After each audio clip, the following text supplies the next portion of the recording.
आज हमारी worksheet experimental probability से रिलेटेड है। इससे पहले हमने पिछले क्लास में प्रोबेबिलिटी की एक थोड़ी सी झलक देखी थी, जिसमें एक्सपेरिमेंट्स के थ्रू हमने उसको समझना सीखा था। जैसे कॉइन को टॉस करना, डाई थ्रो करना और उनके आउटकम्स को देखना। तो आज जो है हम लोग उस आउटकम्स के पर्टिकुलर आउटकम जो है किसी एक्सपेरिमेंट का, उसमें उसका अकरेंस का चांस क्या है, क्या पॉसिबिलिटी है, उसके बारे में आज सीखेंगे। और उस एक्सपेरिमेंटल प्रोबेबिलिटी को हम लोग PE से रिप्रेजेंट करेंगे। E फॉर इवेंट होता है। और किसी का भी एक्सपेरिमेंटल प्रोबेबिलिटी अगर हमें फाइंड करना है तो ये हमारे पास फॉर्मूला है। किसी भी इवेंट का प्रोबेबिलिटी जो होगा, जिस इवेंट की प्रोबेबिलिटी चाहिए, यानी हैपेंड इवेंट जो है उसका नंबर ऑफ ट्रायल, यानी कितना टाइम वो आया है, और टोटल नंबर ऑफ ट्रायल यानी कितने बार एक्सपेरिमेंट किए गए हैं। जैसे कॉइन कितने बार टॉस किया गया और उसमें कोई पर्टिकुलर इवेंट जो है वो कितने बार आया, तो जो पर्टिकुलर इवेंट आया उसका नंबर में टोटल नंबर ऑफ ट्रायल से हम डिवाइड कर देंगे तो हमारा प्रोबेबिलिटी आ जाता है।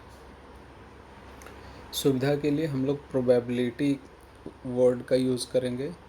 एक्सपेरिमेंटल प्रोबेबिलिटी या एम्पेरिकल प्रोबेबिलिटी का यूज़ नहीं करेंगे, सिर्फ प्रोबेबिलिटी का यूज़ करेंगे।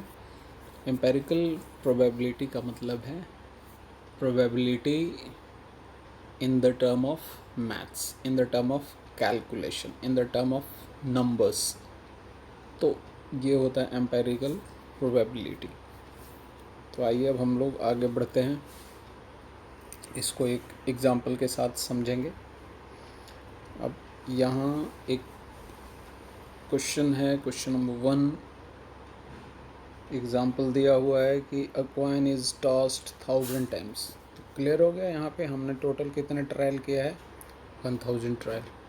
और जो हम कॉइन को टॉस करेंगे तो हमारा हेड आएगा या फिर टेल आएगा। हमने हेड की काउंटिंग लिख ली, हेड आई एक्स 455। तो बाकी कौन आ गया, टेल। तो आप टेल की काउंटिंग भी लिख सकते हैं, या फिर अगर 1000 हमने ट्रायल किया और हेड आया 455 टाइम्स तो सब्ट्रैक्ट कर देंगे।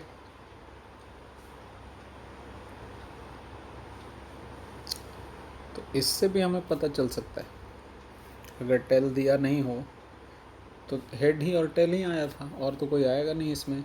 तो अगर कोई एक पता चल जाए, हेड पता चल जाए, तो 1000 टोटल में से सब्ट्रैक्ट कर लेंगे तो टेल, और अगर टेल पता चल जाए तो 1000 में से सब्ट्रैक्ट कर देंगे तो हेड। तो आप जो आउटकम्स है उनको आप कैलकुलेट कर सकते हैं। अब हमारा एम्पेरिकल प्रोबेबिलिटी का फॉर्मूला जो है, यानी probability of event, number of particular event which happened upon total number of trial. तो टोटल नंबर ऑफ ट्रायल आपके पास 1000 है। आपने हेड की प्रोबेबिलिटी चाहिए, तो हेड का नंबर है 455। प्रोबेबिलिटी का फॉर्मूला लगाएंगे, number of head upon total number of trial. Number of head 455 है और टोटल ट्रायल जो है 1000 है। दोनों को सॉल्व करेंगे, डेसिमल में भी कन्वर्ट कर सकते हैं या बिना डेसिमल में भी कन्वर्ट किए कर सकते हैं। और मान लिया आपको चाहिए probability of getting a tail, same number of tail हम निकालेंगे और total number of trial. Total number of trial हमारा 1000 था और नंबर ऑफ टेल हमारा था 545। तो नंबर ऑफ टेल लिख दिया 545।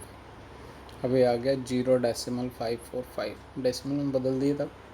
अब कह रहे नोट, आपको समझना है कि दोनों का प्रोबेबिलिटी, इन दोनों का, ये अकेले अकेले एलिमेंट्री प्रोबेबिलिटी है, मतलब एक एक पर्टिकुलर इवेंट की प्रोबेबिलिटी। तो किसी भी एक्सपेरिमेंट में जो पर्टिकुलर इवेंट है उन सब की प्रोबेबिलिटी को आप ऐड करेंगे तो 1 आएगा। चाहे एलिमेंट्री प्रोबेबिलिटी जितने भी हों उस सबको इंडिविजुअली अगर आप प्लस करेंगे तो 1 आएगा। या फिर इसको ऐसे भी कर सकते थे 545 अपॉन 1000 प्लस 455 अपॉन 1000। एलसीएम आप आ जाता 1000, 545 प्लस 455, ये भी हो जाता 1000 अपॉन 1000। और आप सेम नंबर से डिवाइड करेंगे 1 आएगा आपके पास। तो ये था हमारा total probability of using elementary events. अब नेक्स्ट एक और एग्जांपल लेते हैं हमारे लिए। यहाँ पे दिया हुआ है कि डाई इज़ थ्रोन 1000 टाइम्स। देखो यहाँ पे डाई को 1000 टाइम थ्रो किया गया, यानी टोटल ट्रायल आपका हो गया 1000 with frequencies of the outcomes 1 2 3 4 5 6। Die को फेंकते हैं तो 1 2 3 4 5 या 6 इन्हीं में से कोई आता है। अब उन सबको नोट किया गया। 1 179 टाइम, 2 150 टाइम, 3 157 टाइम, 4 149, 5 175, 6 190 टाइम्स। अब आ जाइए, सभी प्रोबेबिलिटी को आप E1 E2 E3 E4 E5 से भी रिप्रेजेंट कर सकते हैं। प्रोबेबिलिटी ऑफ E1 मतलब probability of event in which outcome is 1। तो आउटकम के फ्रीक्वेंसी को हम लिख लेंगे और टोटल ट्रायल लिख लेंगे। आउटकम 1 है, उसकी फ्रीक्वेंसी कितनी है 179 और टोटल कितनी है 1000।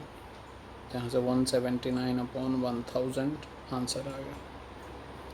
वैसे ही आप P2 P3 P4 P5 P6 लिखेंगे। E2 का मतलब आउटकम 2 का फ्रीक्वेंसी। टोटल फ्रीक्वेंसी यानी टोटल ट्रायल्स चेंज नहीं होता है और वो हमेशा डेनोमिनेटर में ही रहता है, चाहे कोई सा भी प्रॉब्लम। तो सबकी फ्रीक्वेंसी लिखा हमने पर्टिकुलरली और उसको टोटल ट्रायल से डिवाइड कर दिया, सारे आ गए। अब इन सारे प्रोबेबिलिटी को जो एलिमेंट्री प्रोबेबिलिटी, इसमें 6 इवेंट थे तो 6 एलिमेंट्री प्रोबेबिलिटी इवेंट्स हैं। इन सबको आप एडअप करेंगे 1 आएगा। तो चाहे जितने भी एलिमेंट्री प्रोबेबिलिटी हो फाइनली उनका सम 1 होता है। तो यहाँ से एक और चीज़ क्लियर हो रहा है कि सबका जो डेनोमिनेटर है, जो भी आपने प्रोबेबिलिटी देखा, सबका जो डेनोमिनेटर है वो न्यूमरेटर से ज़्यादा है। इट मीन्स कोई भी प्रोबेबिलिटी 1 से ज़्यादा नहीं हो सकता है। 1 से कम होगा या ज़्यादा से ज़्यादा 1 होगा। साथ ही साथ कोई भी प्रोबेबिलिटी नेगेटिव नहीं होगा, माइनस में कोई भी प्रोबेबिलिटी नहीं आती।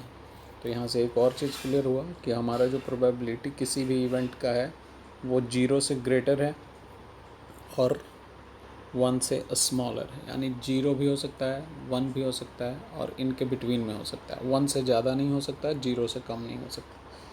तो आइए अब आपके लिए प्रैक्टिस क्वेश्चन है। फर्स्ट क्वेश्चन है, देखिए यहाँ पे 200 टाइम्स कॉइन को टॉस किया गया। कितने कॉइन को? 3 कॉइन्स को एक साथ। ठीक है, तो यहाँ पे 3 कॉइन्स जब सब पे कुछ आया होगा इवेंट, आउटकम होगा 1 हेड टेल, इनमें से कोई। तो तीनों कॉइन पे, एक कॉइन पे हेड था, बाकी 2 पे टेल था। तो ऐसा 23 टाइम हुआ। 2 कॉइन पे हेड था, 1 पे टेल था, तीनों पे हेड था। नो हेड का मतलब तीनों पे टेल था। तो आपको if the 3 coins are seven again compute the probability of getting 2 heads. 2 heads चाहिए। तो देखिए यहाँ पे 2 हेड्स का है, तो frequency of 2 heads upon total number of trial, और ये आप कैलकुलेट कर सकते हैं। क्वेश्चन सेकंड में परसेंटेज दिया हुआ है, कितने टेस्ट हुए हैं, total number of unit test हैं वो 5 हैं। तो कह रहा मोर देन 70, तो मोर देन 70 वाले टेस्ट 1 हुआ, टेस्ट 2 हुआ, टेस्ट 3 हुआ, यानी टोटल 3 टेस्ट हैं जिसमें उसने मोर देन 70 मार्क्स अचीव किया है। और टोटल यूनिट टेस्ट यहाँ पे आपको दिख रहा है 5 है। आपने प्रोबेबिलिटी निकालना है, तो आप इसको अच्छे से सॉल्व कीजिए, समझिए। धन्यवाद।